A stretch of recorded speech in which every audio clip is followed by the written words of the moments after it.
দর্শক, আবহাওয়ার খবর জানতে চলে যাচ্ছি সহকর্মী ফারিহা সাজনিনের কাছে। ফারিহা, আজকের সারাদিনের আবহাওয়া নিয়ে আপনার কাছে কি তথ্য আছে আমাদেরকে জানান। আপনার প্রিয় কাপড়ের যত্নে এলো এনজাইম সমৃদ্ধ Arik silver wash detergent powder 500 গ্রাম মাত্র 70 টাকা। প্রিমার্ক। ধন্যবাদ আফিফা। দর্শক, আজ 28 আগস্ট 2025 তারিখে দেশের সর্বশেষ আবহাওয়ার তথ্য থেকে আমরা দেখতে পাচ্ছি রংপুর, ঢাকা, খুলনা, বরিশাল ও চট্টগ্রামের অধিকাংশ জায়গায় এবং রাজশাহী, সিলেট ও ময়মনসিংহের কোনো কোনো জায়গায় অস্থায়ীভাবে দমকা হাওয়াসহ হালকা থেকে মাঝারি বৃষ্টিপাত অথবা বজ্রসহ বৃষ্টিপাত হতে পারে।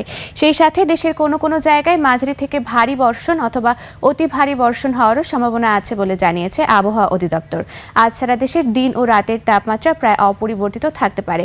বর্তমানে উড়িষ্যা উপকূলের অদূরে উত্তর পশ্চিম বঙ্গোপসাগরে অবস্থানরত লঘুচাপটি ঘনীভূত হয়ে সুস্পষ্ট লঘুচাপে পরিণত হয়েছে, যা পশ্চিম উত্তর পশ্চিম দিকে অগ্রসর হয়ে যেতে পারে, যার কারণে মৌসুমী বায়ুর অক্ষের বর্ধিতাংশ ভারতের বিহার, রাজস্থান, উত্তর পশ্চিম বঙ্গোপসাগর হয়ে বাংলাদেশের আসাম পর্যন্ত বিস্তৃত রয়েছে, যা বাংলাদেশের উপর মোটামুটি সক্রিয় এবং উত্তর বঙ্গোপসাগরে মাঝারি থেকে প্রবল অবস্থায় রয়েছে। এজন্য দেশের সমুদ্র বন্দর সমূহকে 3 নম্বর সতর্ক সঙ্গে দেখে যেতে বলা হয়েছে এবং আগামী কিছুদিন বৃষ্টিপাতের প্রবণতা অব্যাহত থাকতে পারে।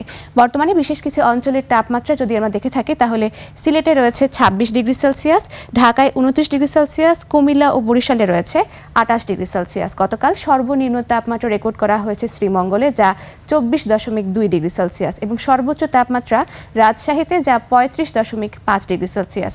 গত 24 ঘন্টায় ঢাকার সর্বোচ্চ তাপমাত্রা ছিল 35 ডিগ্রি সেলসিয়াস এবং সর্বনিম্ন তাপমাত্রা 27.7 ডিগ্রি সেলসিয়াস। আজ ঢাকার আকাশ আংশিক মেঘলা থাকতে পারে এবং দক্ষিণ অথবা দক্ষিণ পূর্ব দিক থেকে ঘন্টায় 10 থেকে 15 কিলোমিটার বেগে বাতাস প্রবাহিত হতে পারে। এছাড়া আজ ঢাকায় হালকা বৃষ্টিপাত হতে পারে। আজ সূর্যাস্ত হবে সন্ধ্যা 6টা বেজে 21 মিনিটে। দর্শক, এই ছিল আমাদের আজকের আবহাওয়ার তথ্য। ফিরে যাব আফিফার কাছে। আফিফা। ফারিহা, আপনাকে ধন্যবাদ।